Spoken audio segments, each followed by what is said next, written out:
गेल्या काही दिवसांपासून दोन जुने मित्र पुन्हा एकत्र आले असल्याचं चित्र ठाणे शहरामध्ये बघायला मिळतंय। आमदार जितेंद्र आव्हाड आणि परिवहन मंत्री प्रताप सरनाईक यांची मैत्री ही एकेकाळी जगजाहीर होती। जय आणि वीरू असं या दोघांनाही म्हटलं जायचं।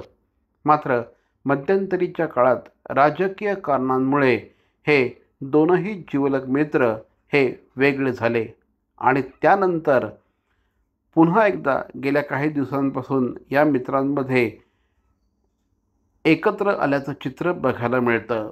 यापूर्वी श्री आव्हाड यांनी परिवहन मंत्री प्रताप सरनाईक हे आयोजित करत असलेल्या संस्कृती आर्ट फेस्टिवलला त्यांनी हजेरी लावून दोन्ही मित्रांनी आपल्या मैत्रीच्या आठवणींना उजाळा दिला होता। आज श्री प्रताप सरनाईक यांनी तुळजाभवानी मातेच्या मंदिराच्या प्राणप्रतिष्ठा सोहळ्याला उपस्थित राहून पुन्हा एकदा या मैत्रीची झलक ठाणेकरांना दाखवून दिली। आपली मैत्री जरी गेली काही दिवस पातळ झाली होती, जवळपास 9 वर्ष जितेंद्र आव्हाड आणि प्रताप सरनाईक एकमेकांशी बोलत नव्हते, तरी कौटुंबिक संबंधाचे धागे मात्र आम्ही तुटू दिले नव्हते। एकमेकांच्या सुखदुःखामध्ये आम्ही निश्चितपणे एकत्र होतो, असं श्री प्रताप सरनाईक यांनी यावेळी सांगितलं। जितेंद्र आव्हाड यांना ज्या ज्या इच्छा पूर्ण व्हाव्यात असं वाटत होतं, त्या सगळ्या इच्छा पूर्ण व्हाव्यात असं देवीला साकडं देखील यावेळेस आपण घातलं असल्याचं श्री प्रताप सरनाईक यांनी सांगितलं। आव्हाड यांनी अत्यंत सुंदर अशा प्रकारचं तुळजाभवानी मातेचं मंदिर बनवलं आहे। आपल्याला देखील अशाच प्रकारचं मंदिर बनवण्याची इच्छा आहे। समतानगरमध्ये लवकरच आपण एकतर संगमरवर अथवा गुलाबी संगमरवरामध्ये अत्यंत सुंदर मंदिर साकारू, असं यावेळेस श्री सरनाईक यांनी म्हटलं। आज एकाच दिवशी 2 ठिकाणी तुळजाभवानी मातेच्या मंदिरात आपल्याला जायला मिळतं आहे, हे आपलं भाग्य असल्याचं देखील सरनाईक यांनी म्हटलं। बघूया सरनाईक यावेळेस काय बोलतायत। या शहराचा एक नागरिक म्हणून अतिशय भव्य आणि सुंदर मंदिर, हे असं कुठलंही मंदिर निदान ठाण्यामध्ये तरी नाही आहे जे आजच्या काळामध्ये बनवलेले, ज्याचा इतिहास हा 500 वर्षापर्यंत जिवंत राहील अशा पद्धतीचं मंदिर त्याने स्वखर्चानं बांधवलं।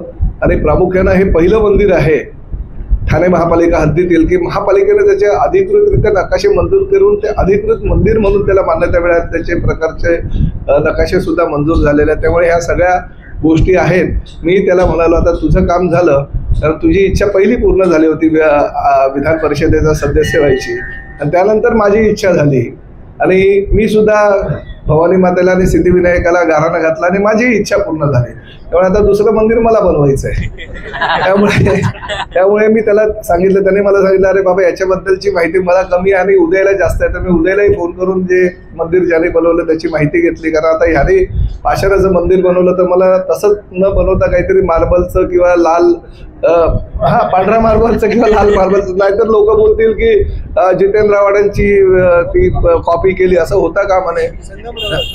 त्यामुळे संगमरवर किंवा गुलाबी मार्बल वगैरे वापरून आपणही असंच मंदिर आम्ही समतानगरला बनवायचं मी ठरवलं आणि तो मदत करतो मला त्या बाबतीत। त्यामुळे मी जितेंद्र आव्हाडांचा मनापासून खूप खूप त्याला अभिनंदन करतो, शुभेच्छा करतो आणि भविष्यामध्ये महायुती सरकारच्या माध्यमातून जी काही कामं चांगली आमची चाललेली आहे त्याबद्दलही अशाच प्रकारच्या चांगल्या भावना त्यांच्याकडनं व्यक्त होतील अशी आशा आजच्या प्रसंगी देतो। मी नशीबवान बघा किती आहे, मी धाराशिवचा पालकमंत्री आहे आणि नेमकं आजच दुपारी 3:30ला तुळजापूरला माझ्या हस्ते बस डेपोचं उद्घाटन आहे। त्यामुळे मी आता इकडनं धाराशिवला चाललो आहे आणि 3-3:30च्या दरम्यान मी तुळजाभवानी मातेच्या मंदिरात पण असेल। म्हणजे मी खरंच नशीबवान आहे की हे तुळजाभवानीचं इथलं मंदिर आणि तुळजापूरचं मंदिराचं एकाच दिवशी 4 तासाच्या कालावधीमध्ये मला तो लाभ मिळतोय। त्यामुळे मी परत एकदा आपल्या सगळ्यांचा मनापासून आभार मानतो। धन्यवाद।